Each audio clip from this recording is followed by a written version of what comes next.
New details emerging about the shooting 1 week ago today at the Dallas ICE facility. Attorneys for the family of one of the detainees killed in the shooting say Miguel Ángel García-Hernández died while trying to protect others. Mercedes Holguín with the update now. Attorneys and family of Miguel Ángel García-Hernández say he died a hero. Another detainee credits Hernández for saving him when a gunman opened fire at the Dallas ICE facility. Now today we were also able to hear from Hernández's wife and mother for the first time since his death.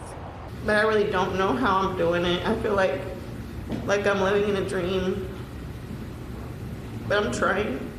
This past week has been an emotional roller coaster for the family of Miguel Ángel García-Hernández.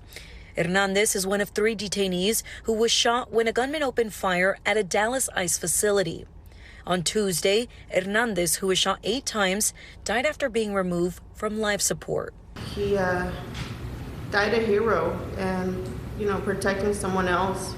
Attorneys handling Hernández's case say a detainee who was being processed alongside Hernández shared his perspective of what happened a week ago today. When the gunshots started, he threw himself on top of this young man, telling him, "I may not make it, get under me so I can protect you."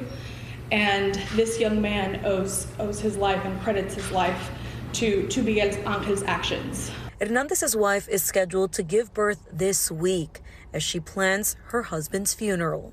It makes me feel really proud of him.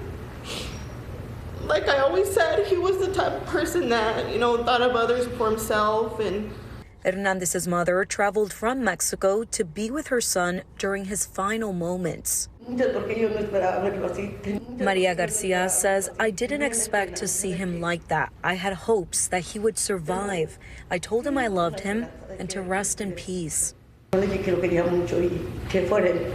Attorneys say for years, Hernández had been working on obtaining legal status. He had submitted a family petition that was pending, had a waiver that was pending, and he was a gentleman who did have options. Homeland Security says Hernández had a criminal history in the U.S., but his attorneys argued there are 2 sides to every story.